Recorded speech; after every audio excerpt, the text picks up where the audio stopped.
What's up, everyone? Welcome once again to the channel. It's your boy Luis Portelles, and today I am coming to you with my final prediction for Miss World 2025. I know I'm so late. I have been busy and just all over the place with the drama and the news of Miss Grand International. You know that it's been hot for the past couple of days, but I really wanted to share some of my thoughts in terms of what I think will happen at Miss World before the coronation night, which is going to be tonight. So, in just a couple of hours, we will have a brand new winner for Miss World 2025. Uh, I think that it's important before I talk about my ranking and who I think will be in, that we talk about the format of the show because a lot of people follow Miss World more casually, so they might not know how the show works or the structure of it, as it is indeed very well structured. As you know, Miss World, of course, is divided in four different continents and regions, I will say. So the first continent is Americas and Caribbean, Africa, Europe, Asia, and Oceania. For each one of those candidates, we will have 10 placements, which of course will sum up top 40. This is the first cut of the competition. Everyone else is unplaced, and those 40 girls will compete moving on to the next round. Out of that top 40, we will then cut to a top 20, which means that each continent and region gets 5 placements. Once again, those candidates will compete. Then we will move on to a top 2 per continent, meaning that we're cutting to a top 8 overall, 2 girls per continent and region.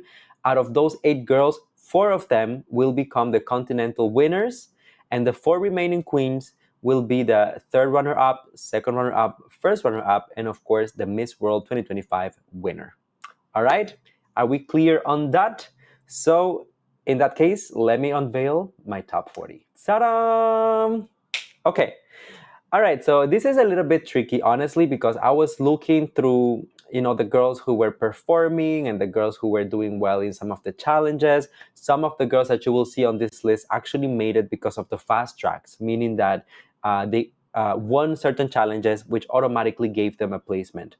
So there's a couple of them who are already there by default. To be quite honest, I think that those fast tracks and whatnot are important in the I would say like in the system, in the ecosystem of Miss World, but it's not a deal breaker.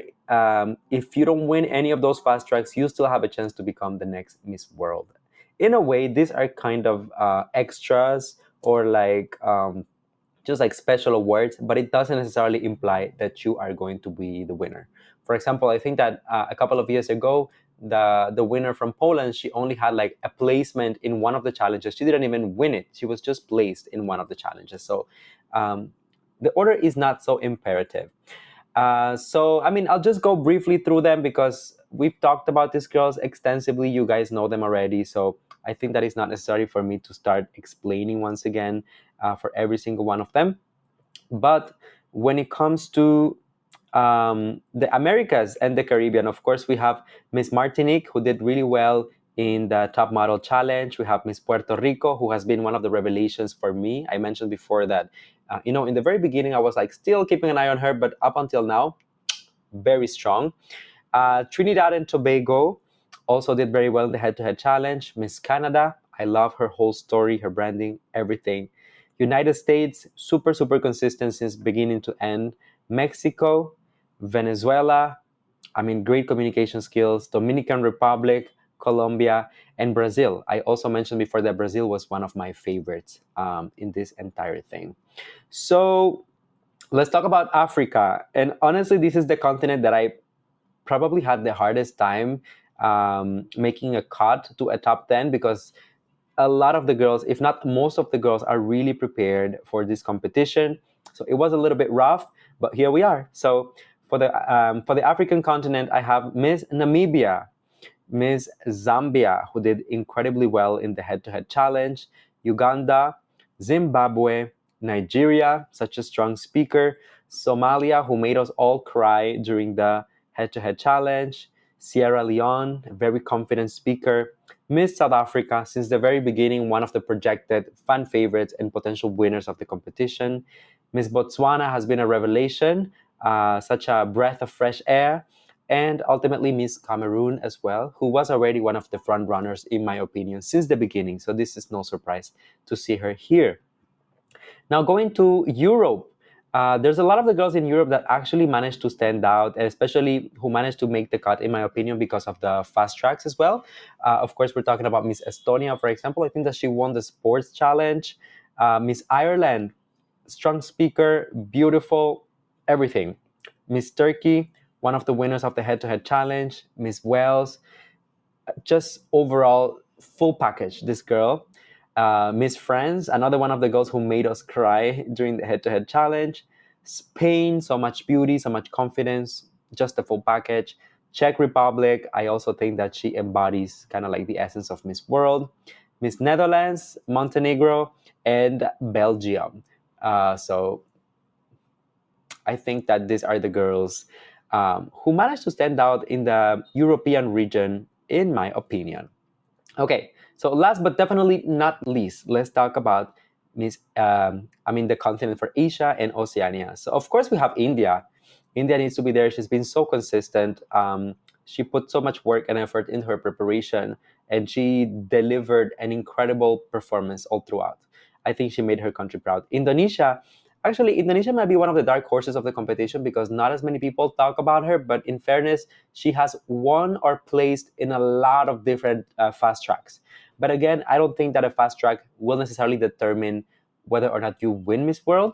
It will just basically give you a placement and give you the chance to move on to the next round, but it doesn't automatically put you up there. Miss Thailand, of course, Opal has been a fan favorite since the very beginning. Everyone projecting her to be one of the winners. She recently won, I think it's one of the multimedia awards. I'm not so sure, but I think Opal has a fast track under her belt, so that's good. Miss Philippines, of course, Krishna Gravides, who honestly the girl that I follow the closest since the very beginning. Beautiful, prepared, the whole package. She will be an incredible Miss World. I don't think that Krishna managed to get any fast tracks under her belt. So that's I think that in the past couple of years the Philippines have managed to get those, but this time around, those fast tracks have been elusive for Krishna. Vietnam, also super, super important. I think Vietnam is strong. I see a lot of potential in her, a lot of people supporting her. So for me, she will be more of a wild card if she ends up winning Miss World, but I don't think it's impossible. To be continued.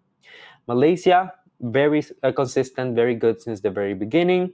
Miss Sri Lanka, also impressive performance since the beginning. Great communicator, beautiful girl. Honestly, I enjoy her performance in every single one of the challenges.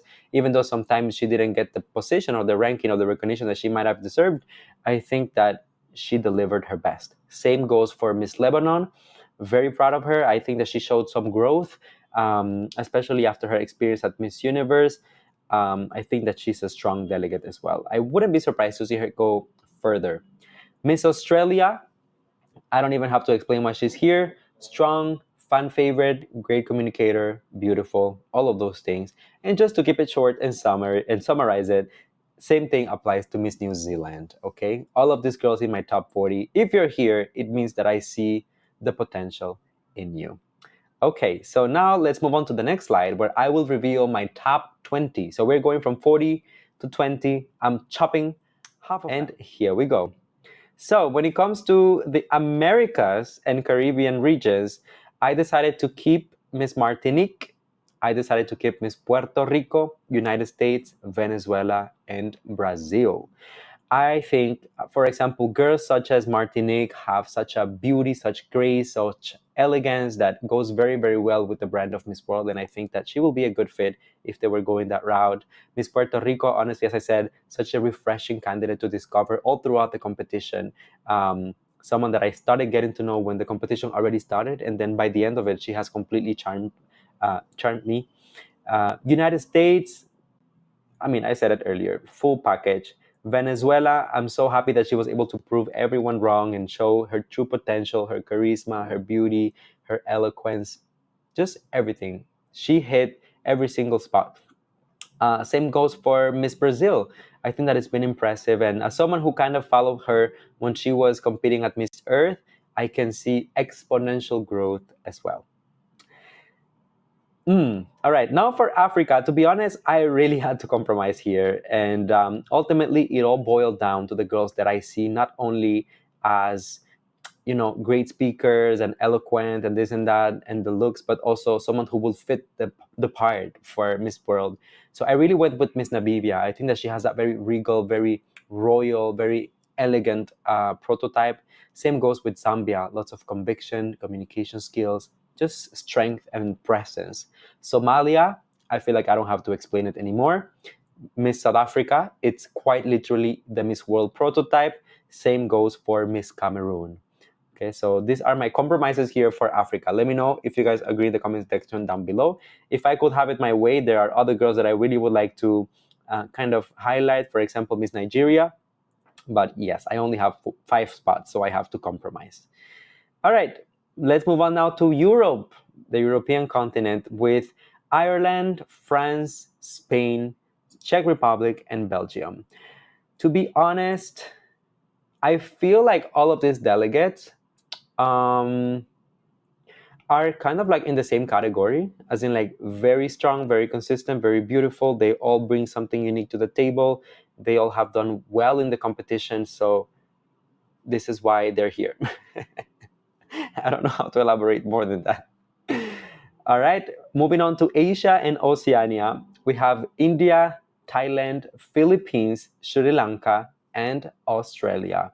Also, a very difficult continent to kind of um, cut it down because a lot of the girls did perform very well. I think that there is no way that India won't be there because India has done just an excellent job as a candidate and as a host candidate as well. Thailand, as much as people say, that she didn't get um, as many fast tracks, I do think that Opal did manage to get a placement in a fast track, and then she also embodies the Miss World brand. Same thing for Krishna. Arguably, a lot of people say, yeah, but the performance in the fast tracks was not so recognized or awarded by the organization. But ultimately, she's beautiful. She could be a perfect Miss World. And that's something that Julia likes. She likes the princessy, royal, queenly vibes, something that Krishna can most definitely deliver. Same thing goes with Sri Lanka. Not just a great communicator and, strong leader, but such a beautiful girl, like stunning. And same thing goes to Australia. Every single time that she had a public intervention, public appearance, not only she was captivating because of her looks, but also simultaneously because of her eloquence. I could listen to her speak for hours, and I think that's important for a Miss World. Whoo! All right, so we're already moving on to the top 8. Things are getting rough, things are getting difficult, and I'm trying to do this like quite fast because I don't want to extend it too much. So moving on to the next round, we have. Ooh, this was tough. I'm gonna be honest. Breaking it down to only 2 per continent was tough. For the Americas and Caribbean region, ultimately I ended up going with Puerto Rico and Brazil. I think that these two are standouts in their own right. I think that they have managed to tell, very different stories, but very impactful. They look the part, they fit the mold, and I think that someone like these two will get along with Julia. So they are in for the run of the Miss World crown. For Africa, I went with Namibia and Zambia. Very difficult decision once again. But both of them, I think, will be excellent representatives.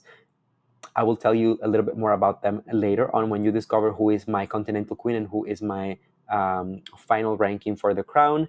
Europe, I kept Ireland and France. To be honest, this was a no-brainer for me because these two are kind of like the most consistent since the very beginning in terms of the look, the essence, the prototype of Miss World, some of the challenges as well. So I'm very happy with them. If I had to add someone there, it will be Miss Wells, to be honest. I think that Wells has been doing incredible.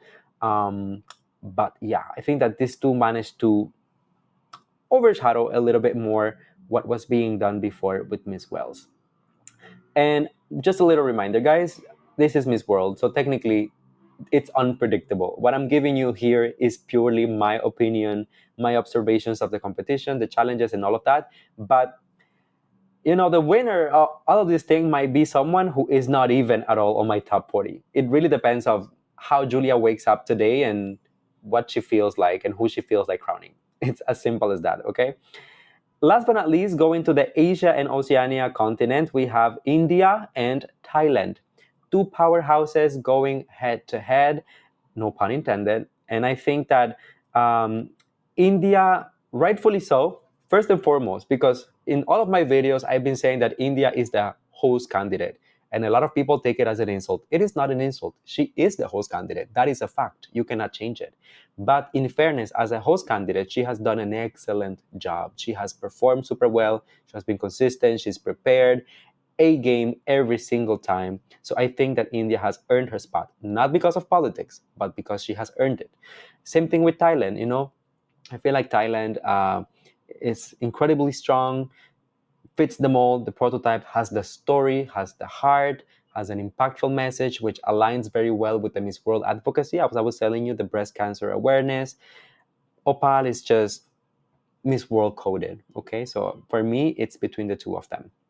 So let's break it down once again. This time it's not a top, but it's the continental winners, meaning that the next queens that I will present to you are actually representing their respective continents for the remaining part of the year. So let's move on. Miss World 2025 Continental Queens.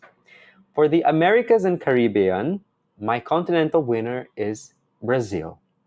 I think that Brazil gave such a good fight, and arguably for the past couple of years, Brazil has been doing incredibly well at Miss World. Actually, I think it's high time for them to win one of the crowns, but I do think that the other contestant that was in the top two alongside her managed to outshine her in certain categories. Um, I do like a little bit more the communication style of the other candidate, which I will talk about in the next slide. So I'm placing Brazil as my Miss World Continental winner. So that's a great honor, great achievement. For Africa, I am putting Zambia, who honestly gave such an incredible performance since the beginning, managed to outshine such a stiff, such a hard competition during the head to head challenge, kept it consistent for the remaining challenges as well. And just overall, in the impact of her journey, she managed to bring Zambia back to Miss World after 7 years of absence. And I think that if she was to go back home with the Africa Continental Queen winner award, let's say, it will be a historic moment for her country. So I think that already, in a way, whether she makes it to this point, whether she goes even further, it is undeniable that Zambia has managed to make history for her country. Europe, I am going with Miss France for the Continental Queen. Impactful story, beautiful. She's the prototype. Not much to explain, not much to defend. She did her job. For Asia and Oceania, I am going with Thailand. A little bit controversial. I don't know. What do you guys think? I know that a lot of people are projecting Thailand to be the winner. And to be honest, if she was, I'd be happy with that. I'm actually very, very okay with Opal winning. Initially, when I did my early favorite video, she was my projected winner. But I do think that Opal has been putting up a great job. I mean, she has stayed consistent. Just simply, I feel like there are certain challenges where she could have excelled a little bit more. And I know that the ranking doesn't depend of her precisely, but the performance does. So those were some of the things that I took into consideration. But still, Asia and Oceania Continental Queen, it's a great spot to end. Whew. And last but not least, guys, okay, these are my final results. And by the way, nobody quote me on this because, as I said, this world is not predictable. But I do think that I'm being fair when it comes to this ranking. So I will move on to my last slide. And here is my Miss World 2025 final result. Ooh, wow. Okay. As a third runner up, I have Miss Puerto Rico. Not much to defend. Such a unique look, such a great performance from A to Z. She's a standout, simply. Her story, her communication skills, the looks, she's up there for me. Second runner up, I am putting Miss Ireland.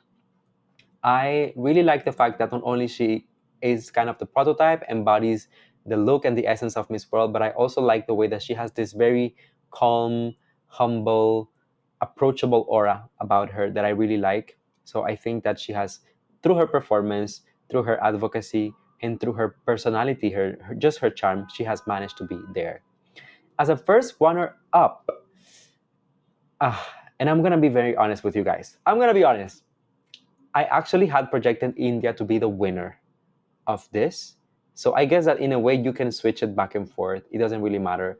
But I decided to put her as a first runner up because I thought maybe people will claim it's politics. You know, if India was to win this edition, considering that Miss World has been hosted in India for 2 years in a row and this and that, people will go crazy. They'll be like, oh, it's politics and this and that. But ultimately, I do believe that Miss India has won that position. She has won that spot. She has worked for it. She has put in the effort, sweat and tears, and everything is in there. So the performance speaks for itself. I am putting her as a first runner up, kind of being um, conservative, but I do think that she is winner material. And last but not least, actually the highest honor of them all, my Miss World 2025 is projected to be Miss Namibia. I don't know if this is like a little bit of wishful thinking, but it's been a while since a queen from Africa has been crowned in one of these international pageants. You know, I think it's high time for Africa to be represented, to be recognized. And I think that Miss Namibia embodies perfectly what a Miss World is. So having this opportunity, I think that Miss World should go for it if she makes it to this point in the competition. The beauty is there, the experience is there. She has competed nationally, internationally already. She has done an incredible job at Miss World. She looks the part. She is regal. She is eloquent. She is eloquent. She is elegant. So, what is there not to like? I don't know. So this is finally my final prediction for Miss World 2025. I know that most likely things might be very different. Maybe my prediction will not be the most accurate. I'm not so sure. It's kind of my first year um, like predicting, not just mentioning my favorites, but predicting what Miss World is. So whether it is true or not, it's okay. These are my thoughts. So I hope that you guys enjoy this, that you like what you see. Let me know down below in the comment section, how do you feel about it? If you agree, if you don't agree, let's talk about it. Okay, so thanks for watching and see you on the next one.